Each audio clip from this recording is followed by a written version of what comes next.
Welcome to Penrose Learning, where we make understanding easy. You begin by making Git and Vscode speak to each other. First, install Git and enable the built-in Git extension. This gives you the source control view. Next, configure user, name and user, email so commits attribute correctly.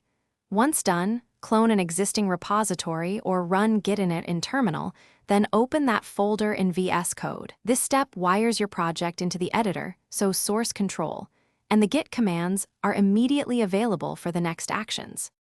You now handle the core workflow: edit, stage, commit, and branch. Stage either via the source control UI or run git add in terminal, then write a clear commit message and commit. For new work, create a branch with git checkout b feature /name or use the branch picker. Branches isolate changes and simplify reviews.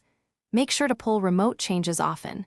Use the diff and inline editor to inspect edits. These practices reduce merge friction and let you push clean, focused commit. You finalize by syncing with the remote.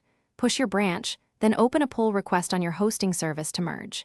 If you need to pause work, Git stash saves changes locally. To undo mistakes, use git reset or checkout for single files. If a push fails due to conflicts, pull first, resolve conflicts in the editor using the inline markers and accept changes, then git add, commit, and push again.